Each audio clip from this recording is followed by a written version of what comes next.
තෙරුවන් සරණයි. ඔබ මේ සම්බන්ධ වෙන්නේ තෙවිනියස සාකච්ඡා මාලාවේ මීළඟ සාකච්ඡාව සමගයි.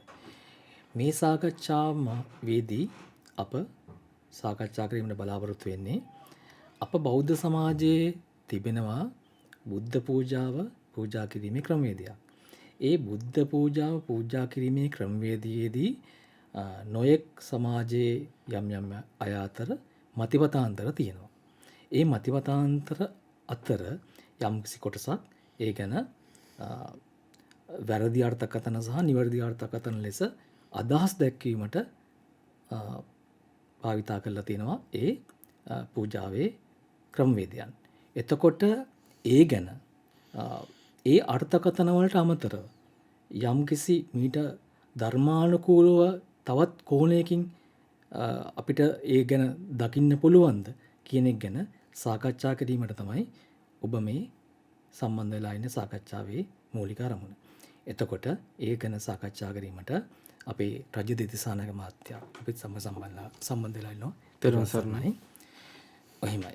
එතකොට රජිත මහත්මයා මේ බුද්ධ පූජාව පූජා කිරීම ගැන සමාජයේ තියෙන නොයෙක් මතිමතාන්තර අතරින් ඔබතුමා දකින විදියට බුද්ධ පූජාව පූජා කරන්නේ පිළිමයකටනේ.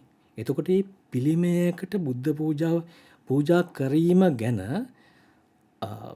සමාජයේ තියෙනවා පිළිමයක් ආහාර වළඳන්නේ නැහැ. පැහැදිලිනේ.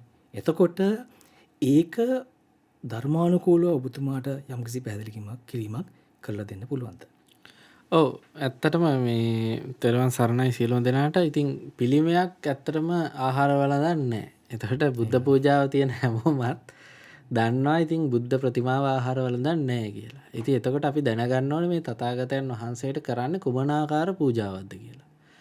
උන්වහන්සේ ජීවතුන් අතර සිටියදී උන්වහන්සේටම වළඳන්න සිව්පසයෙන් මිනිස්සු පූජා කරනවා නේ. සිව්පසය කියන්නේ චීවර, පිණ්ඩපාත, සේනාසන, ගිලම්පස කියන හතරෙන් තථාගතයන් වහන්සේට ජීවතුන් අතර සිටියදී මිනිස්සු පූජා කළා. ඒතර අද වෙද්දි පූජා කරන්නේ කවර පූජාවක්ද? ඒ පූජාවට කියන්නේ උපහාර පූජාව කියලා. ඒතර තථාගතයන් වහන්සේ සිහි කළා කරන උපහාර පූජාවක් තමයි ඒ කරන්නේ. එතකොට දැන් අපි ගත්තොත් එම මේක අද කාලේට තේරුම් ගන්න පුළුවන් විදියට තියෙන්නේ අර මේ කවුරු හරි දිවංගත රාජ්‍ය නායකයෙකුට මේ මල් මාලයක් දාන්නේ පිළිමයකට. එහෙමයි. රෝස මල පූජා කරන්නේ නේ. එහෙම නැත්නම් අපි ගත්තොත් එම මේ හමුදාවක වගේ තැනක ආචාර වෙඩිමුර පිළිගන්නන්නේ. අන්න ඒ වගේ දැන් අපි මේ තේරෙන සරල භාෂාවට ගත්තොත් එම ඕනේ කෙනෙකුට අන්න ඒ බඳු දෙයක් තමයි මේ කරන්නේ. තථාගතයන් වහන්සේ අරබයා යම්කිසි පූජාවක් සිද්ධ කරන උපහාර පූජාවක් විදිහට. එතකොට ඒකට දැන් ඔය පිළිමේ කියන එකත් තථාගතයන් වහන්සේ කියන උද්දේශික චෛත්‍ය කියලා. උද්දේශ කියන වචනේ තේරුම තමයි සිහිවීම පිණිස. සමාවෙන්න රජිත මහත්මයා. එතකොට දැන් අපි අද තියෙන පිළිමයකට අමතරව එක පුද්ගලයන්ගේ පිළිම අඹලා ඒකට උපහාර කිරීමත් බුදු පිළිමයට උපහාර කිරීමත් අතර සමානකමක්ද ඔබතුමායි? ඔව් එතකොට පිළිමේ වෙනස නෙවෙයි එතන තියෙන්නේ ඇත්තටම. චේතනාවනේ. චේතනාහම් භික්කවේ කම්මං වදාමි. භික්ෂූනි මේ චේතනාව තමයි කර්මයට බලපාන්නේ. එතකොට අන්න ඒ අය කාටද මේ පූජාව කළේ? එතකොට පූජාවක අනුසස් තීරණය වෙන ප්‍රධාන සාධක දෙපැත්තක් තියෙනවා. කරන්නාගේ චේතනාවයි පිරිසිදුභාවය. ලබන්නාගේ ගුණ මහත්වය.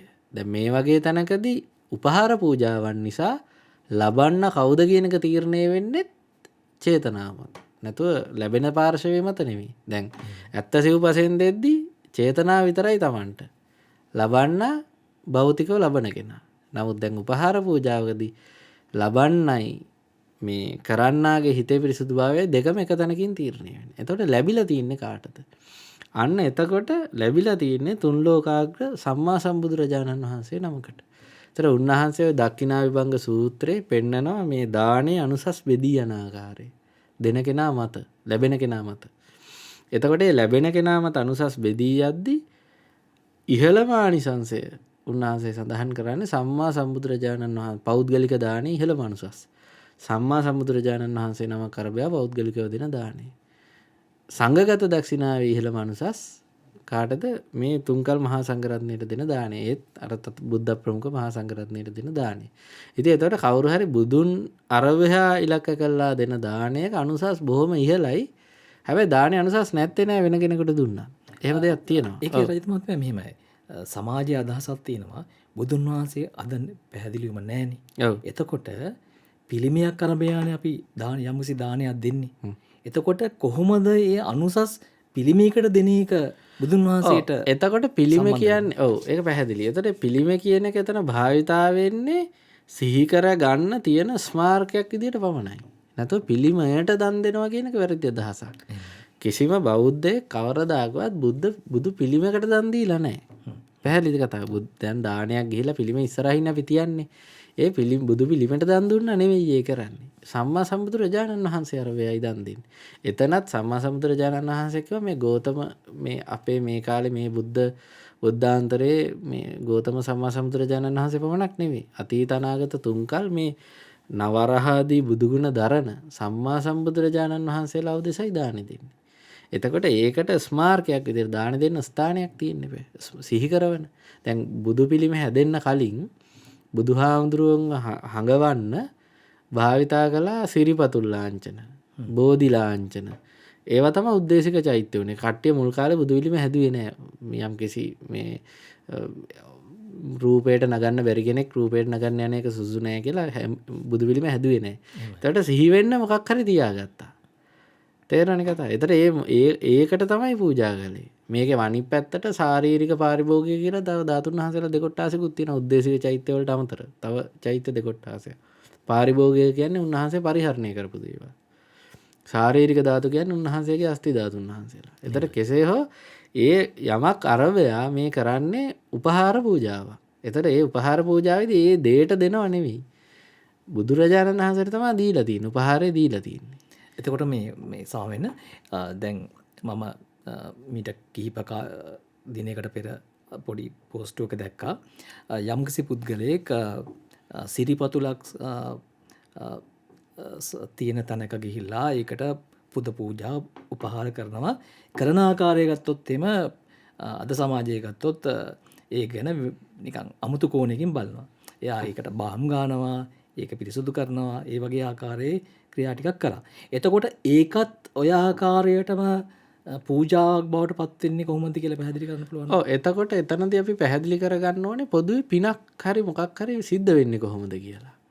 අන්න එතකොට පැහැදිලි කතාව. එතකොට මේ පින සිද්ධ වෙන්න නම් තවන්ගේ හිතේ යම්කිසි මේ අපි හිතමු තෙරුවන් කෙරෙහි කරන පිනක් කියලා. එතකොට තෙරුවන් කෙරෙහි චිත්ත ප්‍රසාදයෙන් කරන්නා වූ වැය කිරීම. අපි අපේ එක්ක මුදලක් හරි එක්ක බඩු භාණ්ඩයක් හරි එක්ක වෙන දෙයක් හරි ශ්‍රමය හරි කාලය හරි අපි ඒ උදෙසා වැය කරනවා. තථාගතයන් වහන්සේ උදෙසා වැය කරනවා. ඒතරේ වැය කරපු ආකාරය විවිධ වෙන්න පුළුවන්. ඒ කෙනාගේ චිත්ත ප්‍රසාදයේ තියෙන ආකාරයට. වැය කරපු ආකාරය කොහොම වුණත් අර මේ ලෝයඩ සංග්‍රහය සඳහන් වෙන එක්දා ගැබක දියබෙරළිය මලක් පිදී කියලා. ඒ කියන්නේ දියබෙරළිය මලක් එක්තරා අවස්ථාවක පූජා කරන ඔය 80 මහා ශ්‍රාවකෙක් වෙන කෙනෙක්. එතකොට මේ පූජාව කරන ආකාරය විවිධ වෙන්න පුළුවන්. විවිධයි පූජා. දැන් උදාහරණ අද කාලේ විශේෂයෙන් ඔය මේ ලේස යනාදීන් මේ වර්ණ ගන්නනවනේ. විවිධ අමුතු පූජා කරනවනේ. ඉතින් ඒ පූජාවේ ස්වභාවය වෙනයි. කලේ මොකක්ද අවසානයේ තමන්ගේ දෙයක් වැය කළා. කවුරු උදෙසාද? තථාගතයන් වහන්සේ උදෙසා. උපහාර කරන්නට තමන්ගේ දෙයක් වැය කළා කියන තැන අන්නේ චේතනාව යෙදෙන තැන තමයි පුණ්‍ය කර්මය වෙන්නේ. වැය කරපු ආකාරය කියන එකේ තමන්ගේ හිත කැමති විදිහට තමයි ඒක කරන්නේ. ඔව් ඒකෙත් රජත් මහත්මයා මෙහිමයි. දැන් සමාජයේ මෙහෙම කතා බහක් තියෙනවා.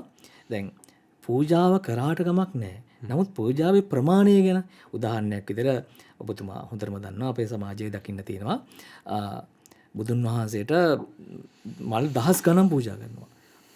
පළතුරු දහස් ගණන් පූජා කරනවා. එතකොට සමාජයේ යම් මතයක් තියෙනවා මෙහෙම. එච්චර මුදලක් වැය කළා. ඒ වගේ පළතුරු දහස් ගණනක් කියන්නේ දුප්පත් කෙනෙකුට හරි දෙන්න පුළුවන් දෙයක් නේ. එතකොට ඒ වගේ දෙයක් වැය කරලා නිස්කාරණේ වීසි කරන්නේ ඇයි? එක මලක් පූජා කරා නම් හරි නේද? එක පළතුරු ගෙඩියකින් වෙන්නේ නැද්ද ඔය දේ? බොහොම පැහැදිලි ප්‍රශ්නයක්. එතකොට ඒකෙදි අපි මෙන්න මෙහෙම බලන්න ඕනේ. දැන් ඕක අද කාලෙට බොහොම සරල, බොහොම ගැඹුරු ධර්මානුකූල පැහැදිලි කිරීම තියුණත් අද කාලෙට බොහොම සරල මට්ටමකට ඕක තේරුම් ගන්නංගෝ. දැන් මේ නත්ති කම්මානං පලං විපාකං නත්ති සුඛ දුක්ඛටානං කම්මානං පලං විපාකං කියන මේ කර්මයන්ගේ සැප දුක් ඇති කිරීමෙහිලා ඵල විපාකයක් නැත කියන දසවස්තුක මිච්ඡා දිට්ඨික අදහසනේ. හරිද? සම්මා දිට්ඨියට කෙනෙක් එද්දී යා කර්මයන්ගේ විපාකය පිළිගන්නවා. කර්මයන්ගේ විපාකයක් ඇත. සැප දුක් ඇති කිරීමෙහිලා. එතකොට ඒක අන්න එක පිළිගන්න තැනක නම් ඉන්නේ. මෙන්න මේක මං උපමාවකින් සමාන කරනවා. අද තියෙනවානේ කොටස් වෙළඳ පොළ කියලා එකක්. කොටස් වෙළඳ පොලේ ආයෝජනයක් කරාම ඒකෙන් ලාභයක් ගන්න පුළුවන් කියලා කෙනෙක් පිළිගන්නවා නම් එක කොටසක් ආයෝජනය කරාම ලාභයක් ගන්න කියලා පිළිගන්නවා නම් ඒක ඇත්තට පිළිගන්න කෙනෙක් නම් බොරුවට මූණිච්චාවට නෙමෙයි. එක කොටසකින් යම් ලාභයක් එනවා නම් ඒ වගේ කොටස් ඒක ලාභදායී නම් ඒ මනුස්සයා කොටස් 10000ක් ගත්තොත් ලක්ෂයක් ගත්තොත් පාඩුද? ලාභයි. ලාභ නම් එකක් ලාභ නම් ලක්ෂෙම ලාභයි. පැහැදිලිද කතා? අන්න ඒ වගේ තථාගතයන් වහන්සේට එක පිච්චමල පූජා කළාම දානේ අනුසස් තියනවා නම් හරිද? පිච්චමල් ලක්ෂ පූජා කරාම ඒ අනුසස් වැඩි වෙනවා මිසක් අඩු වෙන්නේ නැහැ. ඒකත් එක්ක අන්න එතනදී ඔය සාකච්ඡා කරද්දී එකක් එනවා ඔය දැන් අර ලක්ෂයේ අනුසස අරහෙම හිතනවා නම් අන්නේ හිතන කෙනා පොඩ්ඩක් ආපස්සට අපි කියන්නේ ආපස්සට හිතා බැලුවොත් එම සමහර විට එක පිච්චමල පූජා කිරීමේත් අනුසස් නැත කියන අදහසේ ඉන්න කෙනෙක් වෙන්න පුළුවන්. ඔව් නෑ මෙහෙම අදහසක් තියෙනවා. චේතනාවනේ පිහිටන්න ඕන කියලා අදහසක් තියෙනවා. ඒතොර චේතනාව එක මලද ලක්ෂද කියන එකට අදාළ වෙන්නේ කොහොමද? ඔව් නෑ එතන අදාළ වෙන්නේ මෙහෙමයි. දැන් එතන චේතනාව තමයි. දැන් චේතනාවේදී අපිට කියන්න බෑ එක මලක් පූජා කරපු කෙනාගේ අනුසාසට වඩා ලක්ෂයක් පූජා කරපු කෙනාගේ අනුසස් වැඩි කියලා කියන්න බෑ එල්ල කළා. එහෙම කියන්න බෑ. හැබැයි මෙහෙම දෙයක් තියෙනවා. කෙනෙක් ලක්ෂයක් පූජා කිරීමට හැකියාව තිබියදී ඔන්න ඔය එකමලක් පූජා කරනවා එකමලනුත් වෙන්නේ කියලා ඒ පැත්තට අඩු කිරීමක් කරොත් අන්න චේතනාවේ පහළ යාමක් අන්න දානේ අනුසස් පහළ යාමක් සිද්ධ වෙනවා. ඒක නා මෙහෙම එකමලා පූජා කරලා ඉතුරු මල් ටිකට වේදන් වෙන මුදලින් දුප්පත් කෙනෙකුට දානයක් දෙනවා. සත්තුන්ට කෑම් වෙලා. එතකොට අන්න ඒ වගේ තැනක අපි විමසා බලන්න ඕනේ ඒ පුද්ගලයාගෙන් හරි අහලා හරි එහෙම නැත්නම් ඒ පුද්ගලයාම තමන් හිතෙන් බලලා විමසා බලන්න ඕනේ තමන් ඇයි එහෙම කරේ කියලා. ඒතර සාමාන්‍යයෙන් ওই අදහසට එද්දී එයාගේ මෙන්න මේ බඳු අදහසක් තියෙන නිසා තමයි යොක් කරන්නේ. මොකද්ද? මෙන්න මේ මල් ලක්ෂයක් බුදුහාමුදුරන්ට පූජා කරන එක නාස්තියක්. හරිද? ඒ නාස්තිය නිසා ඒ නාස්තිය අඩු වෙන්න මොනවා හරි ප්‍රයෝජනයක් තියෙන දෙයක් කරනවා මං මේකෙන්. ඕකනේ අදහස. එතකොට ඒකේ වක්‍ර වෙන අදහසක් තියෙනවා මේ බුදුරජාණන් වහන්සේට පූජා කිරීම නිෂ්ප්‍රයෝජන දෙයක් කියන අදහස. තේරෙනවද? එතකොට අන්න ඒක මිසදිටු මූලික අදහසක්. ඉතින් අර ලෝයඩ සංග්‍රහයේ කවියක් කියනවා වගේ කොයි පොළවේ මේ මොනවද කොහොඹ ඇටේ පැලගලත් කොහොම ගහ තිත්තයිනේ. අන්න ඒ වගේ මිච්ඡා දිට්ඨිය කොයි තැනක පැල කරත් එයාට ඒකේ පාපයක් තමයි නෙලා ගන්න හම්බෙන්නේ. එතකොට අර අදහසට පාපයක් එයාට සිද්ධ වෙනවා. පැහැදිලිද කතාව? ඒ කියන්නේ ඒ අදහස දරුවාට ඒ අදහස මූලිකව එයාට පාප කර්මයක් සිද්ධ වෙනවා. මොකද මේකේ මෙහෙම අනුසස් මේක අපරාධයි. දැන් ඔක තේරුම් ගන්න මම උපමාවක් කියන්නම්. දැන් අපි හිතමුකෝ පාසලක් තියෙනවා ගමක පාසලක් තියෙනවා. ගමක පාසලක මේ කවුරු හරි මේ මුදලක් දීලා මේ පුස්තකාලයක් ඉදිකරනවා. පාසලේ ළමයින්ට ඉගෙනගෙන ඉහළට යන්න දරිද්‍රතාවයෙන් මිදෙන්න පුස්තකාලයක් හදනවා. පාසල ඉස්සරහා මිනිස්සෙක් ඉන්නවා හිඟා ගන්න. මේ මිනිස්සයා කියනවා මේ අපිට තේරුම් ගන්න පුළුවන් උදාහරණයක්. මේ මිනිස්සයා කියනවා අපරාධිනේ පොත් ගන්න පොත් කන්නද? පොත් ගන්න වියදම් කරන සල්ලි මේ දුප්පත් මිනිසුන්ට කන්න අරන් දුන්නා නේද? හැබැයි මේ මිනිස්සයා දන්නේ මේ මිනිස්සයා දුප්පත් වෙලා අදට ගැලපෙන ලෞකික උපමාවක් මේකෙන්. මේ මිනිස්සයා දුප්පත් වෙලා තියෙන්නේ අර විදියට අධ්‍යාපනයෙන් ඉහළට ගියේ නැති නිසා. ඒ අධ්‍යාපනයට නොලැබුණ නිසා මේක මේ මහා අනාගත ආයෝජනය. ඒකෙන් එබඳු දුප්පතුන් ලක්ෂයක් බිහිවීම නතර වෙනවා කියන එක තේරෙන්නේ. ඉතින් අන්න ඒ වගේ මේ දානයක අනුසසෙන් තමයි කෙනෙක් ඔය ඔබ කියපු දුප්පත් පුද්ගලයා දුප්පත් මිනිසුන්ට දානයක් දෙනවා කියලා. තව තැනක වෙන කතා කරන තිරිසන් සතුට දුන්නා නම් හරි. ඒතර ඒ සතා තිරිසන් උනේ. මිනිස්සේ දුප්පත් උනේ. මිනිස්සෙක් හිඟවන්නට වැටුනේ. බුදුරජාණන් වහන්සේ කියලා තියෙනවා කම්මස්ස කෝමි කම්ම දායාදෝ කම්ම පටිසරණෝ කම්ම බන්දු යං කම්මං කරිස්සාමි කල්යාණං වා පාපකං වා තස්ස දායාදෝ භවිස්සාමි. මේ සැප දුක කියන දෙකට මේ කර්මයම දායාද කරගෙන සත්තු ඉන්නේ. එතකොට අර හිඟන්න වෙලා තියෙන්නේ කර්මයේ මූලිකව. බොහෝ කොට එබඳු හිඟන මිනිසෙක්ගේ බැලුවොත් එම පෙර જાති සමහර විට කියලා ඇති මොනවාද අපරාධය බුදුහාමුදුරන්ට දාන දෙන්නේ ඇයි කියලා ඔහොම කතාවක් කියලා ඇති. ඉතින් එහෙම කතාවක් කියලා වරද්ද ගැනීමේ ප්‍රතිඵලයේ විදිහට තමයි අතන්ට අද හිඟා කරන තැනටපත් වෙලා තියෙන්නේ. එතකොට තථාගතයන් වහන්සේට ඇයි දානේ ලැබෙන්නේ ඔහොම? නිකන් නෙමෙයි ලැබෙන්නේ. තථාගතයන් වහන්සේට ලැබෙන්නේ උන්වහන්සේ ඒ සම්මා සම්බුද්ධත්වයට පෙරම් පුරන කාලයේ ඇතුළත අසීමිත දන් දුන් නිසා. නැත්නම් මේ බුදුහාමුදුරෝ උනත් දුන්න නැත්තම් ලැබෙන්නේ නැහැ. ඒතර උන්වහන්සේට ඒ දේ ලැබෙන්නේ අදටත් ලැබෙන්නේ. මේ අද කාලේ වසර මේ බුදුරජාණන් වහන්සේ පරිනිර්වාණය කළා අවුරුදු 2500ක් නේ. ඒතර අද අපි දැන් මිනිස්සෙක් කෑමක් ඉල්ලගෙන පාරක ගියොත් එම සමහරට කෑම හම්බ වෙන්නේ නැහැ මිනිස්සෙට. අපේ මිත්‍රයෙක්ගෙන් සමහරට මුදලක් ඉල්ලුවොත් හම්බ වෙන්නේ නැහැ.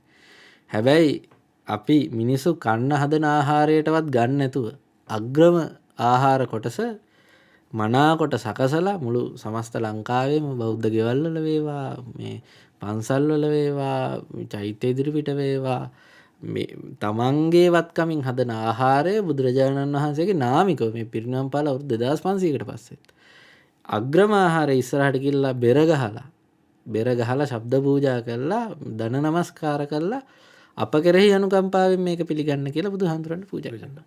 එතකොට එච්චර ලැබීමක් ලැබුණේ උන්වහන්සේ සසරේ දන් දීපු නිසා. තේරෙන කතාව. එතකොට අපි දන් දෙන්නේ ඒ දන් දීමෙන් උන්වහන්සේට උපහාර කිරීමෙන් අපිටත් මහසෙතක් වෙනවා. බොහෝ කාලයක් අන්න තමන්ගේ මේ සසරේ ඔය අපදාන පාළි වල වදිකට විස්තර. තමන්ගේ සසරේ බොහෝ මේ සුගතියට මේක හේතු වෙනවා. එතකොට අර දෙන දානයක පොඩි එක චූටි දෙයක් වෙන්න පුළුවන්. ඔය ඉන්ද්‍රක එවනත ඉන්දික කියලා හඳුන්වන මහා දිව්‍ය රාජයෙක් ඉන්නවා. ඒ දිව්‍ය රාජයා වෙන්නේ සරියුත් හාමුදුරුවෝ නෑ අනුරුද්ධ හාමුදුරුවන්ට බත් හැන්දක් දීලා. එතකොට තේරෙනවද කතාව? ඒකේ තියෙන ආයෝජනය කොච්චරද කියලා. අනුරුද්ධ මහරහතන් වහන්සේට බත් හැන්දක් දුන්නයි කියලා. ඒ කියන්නේ ඒ පින අවසන්නෙම නෑ ඒ දිව්‍ය රාජයා වුණා කියලා. මේ කියන්නේ පළවෙනි ජාතිය. එතනින් මැරලා චුත වෙලා පළවෙනි ජාතිය අනුරුද්ධ කියන මහා මේ ඉන්ද්‍රික කියන මහා දිව්‍ය රාජයා. පැහැදිලි කතා. ඉතින් එතකොට ඒක මහා අනුසස් තියෙන දෙයක්. මේක නොදන්නාකම නිසා තමයි අර එහෙම හිතන්නේ. ඔබතුමා හොඳ වචනයක් ආයෝජනයක්. ආයෝජනයක්. ඔව්. එතකොට අජිත මහත්මයා දැන් අපි ගත්තොත් එහෙම දැන් ඒ බුද්ධ පූජාව කරන ආකාරය ගත්තොත් ආහාර පූජා කරනවා සමහර අය අපි දැකලා තියෙනවා. වැඳ වැටිලා පෙරලිලා උන්වහන්සේට වඳිනවා නොඑක ආකාරයේ වත් පිළිවත් කරනවා. එතකොට ඒ වත් පිළිවත් කරන එකෙත් ඔය ආකාරයේ අනුසස් ලැබෙනවද? එහෙම නැත්නම් ඒවා අන්‍ය මොන හරි සංස්ථා වලින් අපිට ආපු දේවල් මත ඒගොල්ලන් කරන දේවල්ද?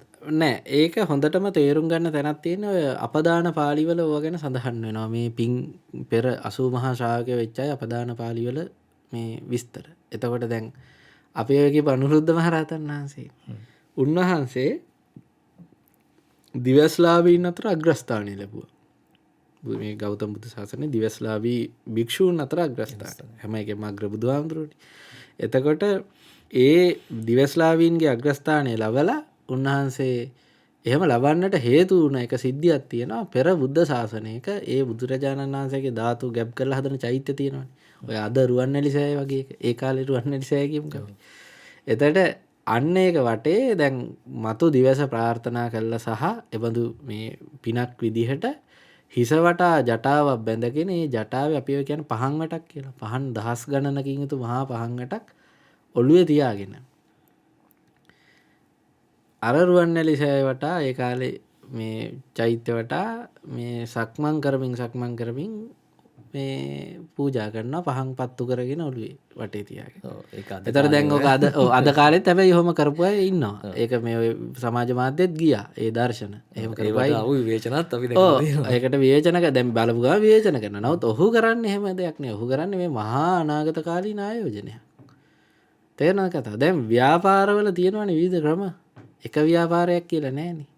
ආන් ඒ වගේ ව්‍යාපාරික ආයෝජනයෙන් ක්‍රම. ඉතින් මේ විවිධ ආයෝජන. ඒතර උන්වහන්සේ ඒතර කරපු විදිය වෙනස් වෙන්න පුළුවන්. කරපු කාරණේ කරපු විදිය ආකාරය වෙනස් වෙන්න පුළුවන්. හැබැයි දැන් එක අවස්ථාවක වැද්දෙක් වෙලා ඉද්දි කැලේ යද්දි සිවුරක් වේලෙන්න දාලා තියෙනවා. සිවුර දැකලා වැඳලා යනවා. එහෙම. තව අවස්ථාවක පන්සලක ඇවිදගෙන කැලේ මැද්දේ පන්සලක් තියෙනවා. පන්සලේ මිදුල හොඳ රතු ගාලා තියෙනවා. එක තැනක වැලි අඩු තැනක් දකිනවා. මේකෙන ගම් යුරට ගිහිල්ලා වැලි අහුරක් අරගෙන ගිහිල්ලා අර වැලි අඩු තැන පුරවනවා. ඔන්නෝම බොහොම පොඩි කාරණයකින් තමයි මේ නිවන් දකින්න මග පටන් ගත්තේ. පැහැදිලි කතාව. ඒතර මේ මෙන්න මේ අනුසස් මේ විදියට හම්බ වෙනවා කියන තැන තමයි අර ඒ පිනේ ඇයි ඒක කරන්නේ කියන දේ තීරණය වෙන්නේ. කරන දේ ඔය විදියට විවිධ වෙනස්කම් වෙන්න පුළුවන්. තේරෙනවද? නමුත් ඒක අපිට විවේචනය කරන්න බෑ. ඒක යායේ පින කරන ආකාරය.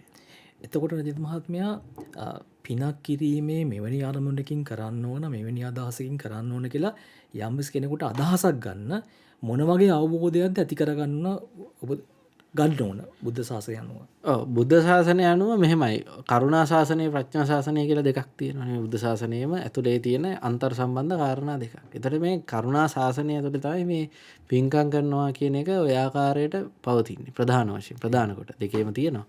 නමුත් එතකොට මෙතනදී මූලික වශයෙන් තථාගතයන් වහන්සේ ගැන නාම මාත්‍රික ප්‍රසාදේ.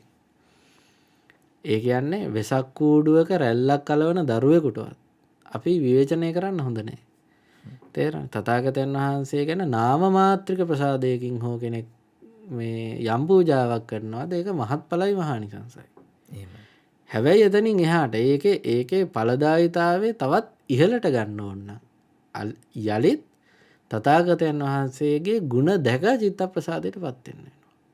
ගුණ දැක චිත්ත ප්‍රසාදයට පත් වෙන්න නම් ඒක තථාගතයන් වහන්සේගේ ධර්මය අහන්න වෙනවා. මොකද බුදුරජාණන් වහන්සේ කියලා තියෙනවා යමෙක් ධර්මයේ දකීද හේමා දකී. ඒතර ඇත්ත බුදුරජාණන් වහන්සේ තේරුම් ගන්න පුළුවන් ධර්මය හරහා. ඒතර චතුරාර්ය සත්‍ය ධර්මය අහලා උන්වහන්සේ දේශනා කරනවා මේ අනිච්ච දුක්ඛ අනාත්ම ධර්මය. ඒ කියන්නේ මොකද්ද? මේ ලෝකේ ජාති ජරා ව්‍යාධි මරණ වන ලෝකයක කිසිම දෙයක් අර ජාති ජරා ව්‍යාධි මරණ ස්වභාවය එතන තියෙන නිසා ලෝකේ ඒකෙන් මිදුණු තැනක් නැහැ. එහෙනම් ඒ බඳු දෙයක් ගැන මෙසේ වේවා මෙසේ නොවේවා කියලා තණ්හාවක් තියාගත්තොත් ශෝක පරිදේව දුක්ඛ දෝමනස උපායාස වලින් කෙලවර වෙනවා. මේක තමයි පටිච්චසමුපාදය කියන්නේ. තණ්හාව නිසා උපාදානයක් වෙනවා. උපාදාන නිසා භව, භව පත්‍ය ජාති, ජාති පත්‍ය ජරා මරණ ශෝක පරිදේව දුක්ඛ දෝමනස උපායාස සම්භවಂತಿ. තණ්හාව තියාගත්තේ නැත්තම් අන්න තණ්හා නිරෝධා උපාදාන නිරෝධෝ. අන්න අර දුකේ කෙලවර පැනවෙනවා. ඒතර සසර යලි උපතකුත් නැහැ. ඉතින් ඒතර ඔන්න ඔය යමෙක් පටිච්ච සමුප්පාදයේ දකීද හේ ධර්මයේ දකීද? යමෙක් ධර්මයේ දකීද ඒ බුදුන් දකී. ඔන්න ඒතර මේකෙන් තේරෙනවා තථාගතයන් වහන්සේ කෙරේ මහා පරිමාණ ප්‍රසාදයක් මෙයාගෙනවා. කාටවත් වෙනස් කරන්න බැරි අවේච්ච ප්‍රසාදයක් එනවා. ඒතර ඒ ප්‍රසාදයෙන් මේ කෙනා දානයක් දෙනවා. ඒ දානේ අනුසස් අතිවිශාලයි. එහෙමයි. පැහැදිලි කතාව. හැබැයි ඒකෙන් කියන්න බෑ ඒ චතුරාර්ය සත්‍ය අවබෝධයෙන්මයි දන් දිය යුතු කිව්වොත් වැරදි. ඒ අවබෝධයට එන්නත් පින් තියෙන්න ඕනේ. පැහැදිලිද කතාව. ඔය කොණ්ඩඤ්ඤ භික්ෂුව ගැන සඳහන් වෙනවා පෙර බුද්ධ ශාසනයක පළවෙනි දාණය දීපු කෙනා. මුලින්ම සෝවන් වෙන්නේ. එතකොට අන්නේ ආකාරයට මේ ධර්මය අවබෝධ කරනවා කියන තැනට එන්නත් මේ පින උපකාරී. වෙලාවක කියන්නේ අර සුමනාවනි දන් දිය යුතුමයි. සුමනාවනි පින් කළ යුතුමයි. සුමනාවනි දෙවියන්ටත් මනුස්ස වූවන්ටත් ශ්‍රමණ වූවන්ටත් මේ පින උපකාරී වේ. බුදුහාඳුරු කියන්නේ. මහණෙනි පින්නට බිය නොවව්. පින කියන්නේ හදවතේ විනා යාමට කියන වචනේ. කියලා බුදුරජාණන් වහන්සේ මේ පින ගැන බොහෝ කාරණා කියලා තියෙනවා. එතකොට ඒ පුණ්‍ය කර්මයේ සිද්ධ වෙන තැන අර බුද්ධ පූජාවකට දානයක් දුන්නාය කියලා අර ආයෝජනයේ ලැබෙන වෙවින් ඒක වෙන්නේ නැහැ. ඒකේ ප්‍රශ්නයක් වෙන්නේ නැහැ. එතකොට ඒක නොලැබුණොත් යම් හේතුවකට ඒක ලැබෙන්නේ නැහැ කියමුකෝ. ඒ කියන්නේ ආයෝජනයෙන් ප්‍රතිඵලයක් නැහැ කියමුකෝ. අන්න එතකොට ආයෝජනයේ ප්‍රතිඵලයක් නැත කියලා හිත ඇතුලේ විශ්වාස කරන කෙනා තමයි මේ පූජාවට ගාන වැඩි වෙද්දි ඔච්චර කරන්නේ මොකටද කියලා එකක් හිතෙන්නේ. දැන් කෙනෙක් ගාන වැඩි වෙද්දි පූජාව නතර කරන්න පුළුවන්.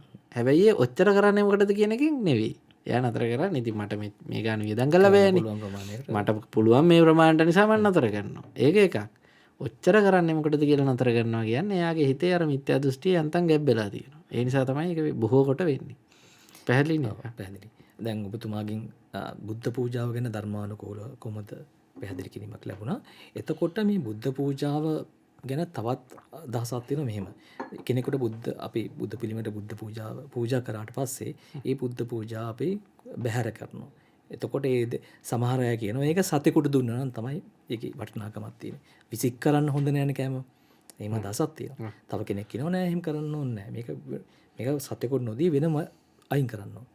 ඒකන අද සමාජයේ තියෙන මතය. මෙතන තියෙන්නේ ප්‍රායෝගික ප්‍රශ්නයක්. දැන් බුද්ධ කාලේ බුද්ධ පූජාවට කරේ මොකද්ද කියලා අහුවොත් එම තථාගතයන් වහන්සේගේ දාණය මේ ප්‍රතික්ෂේප කරපු තැන් තියෙන උදාහරණයක් කසීභාරද්වාජ සූත්‍රයේ තථාගතයන් වහන්සේට පිරිනමන දාණය ගාථා වී ගීතයෙන් ගන්නා දාණය මම පිළිගන්නේ නැහැ කියලා බුදුහාමුදුරුවෝ ප්‍රතික්ෂේප කරනවා. ඒතර ප්‍රතික්ෂේප කළාම මේක කාටද දෙන්න පුළුවන් කියලා ඇහුවාම එහෙම පිළිගන්න කෙනෙක් මෙතන නැහැ කියනවා. පිළිගන්න සුදුසු කෙනෙක් මෙතන නැහැ. මොකද තථාගතයන් හෝ තථාගත ශ්‍රාවකයෙක් කරන්නට වෙන කෙනෙකුට ඔක පිළිගන්නත් බෑ කියනවා. ඒතර මේ පිළිගන්න බෑ කිව්වන් මොකද්ද කරන්නේ කියලා බුදුහාමුදුරන්ගෙන් අහවන් තථාගතයන් වහන්සේම උත්තර දෙනවා. එක්ක ප්‍රාණීන් රහිත ජලයට දාන්න ඕක. එහෙම නැත්තම් තනකොළ නැති පොළොවේ වලලා දවන්න. මොකද මේක සත්‍යයන්ට ආහාරයට සුදුසු නැහැ එතකොට. එතකොට අර ජලයට දාපු අවස්ථාවේ කියනවා චිටි චිටි යන හඬින් යුක්තව දුන් දැම්මා කියලා දවසක් තිස්සේ. කොහොමද කෙනෙක් කෑවනම් එහෙම. පැහැදිලිනේ කතා. එතකොට ඒ නිසා බුදුරජාණන් වහන්සේට සිව්පසයෙන් කැප කරපු ආහාරය පුද්ගලයන්ට වළඳන්න ආහාරයට ගන්න සුදුසු නෑ භෞතිකවම. එක මට්ටමකට. දැන් අද උපහාර පූජාවක් කරද්දී ඔయిత අමතර ප්‍රායෝගික ප්‍රශ්නයක් එනවා. ප්‍රායෝගික ප්‍රශ්නේ තමයි දැන් ඔන්න අද බුදුරජාණන් වහන්සේට පූජා කළා අවසන් වුණාට පස්සේ ඊටු ටික සතෙකුට දුන්නා කියමුකෝ. හෙට බුද්ධ පූජාව තියද්දී තෝරගන්නේ මොනවද? අන්න සතාට නේද තෝරන්නේ ආහාරය. පැහැදිලිද කතාව? ඒ සතාට ඒ ආහාරය තෝරනවා. සතා උදෙසාත් කියලා හිතනවා. තේරෙනවද? අපි හිතමුකෝ ඒ ආහාරය ගන්න සතාගේ අපි හිතමු කිරිබත් පූජාවක් කරන්නේ අපි.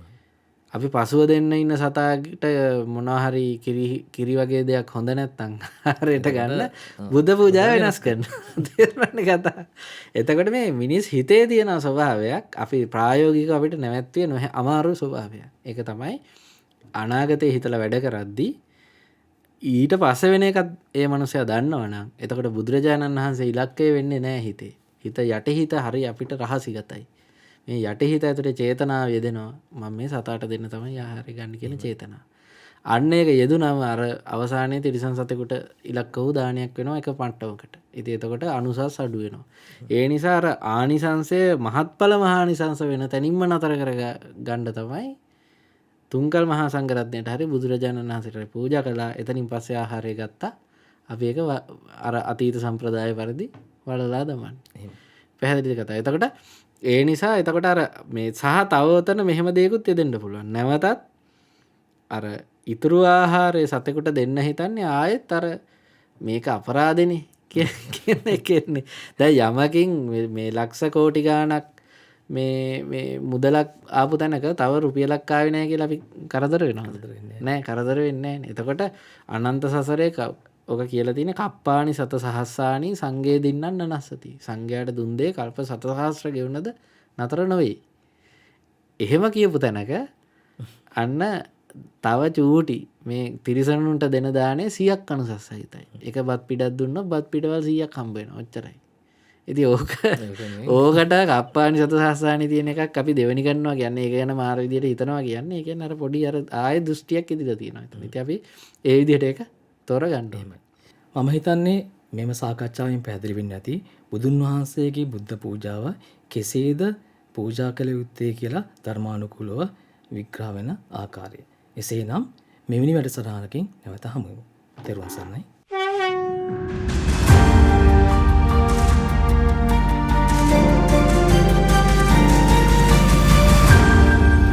දිනිත TV මේ ඔබේ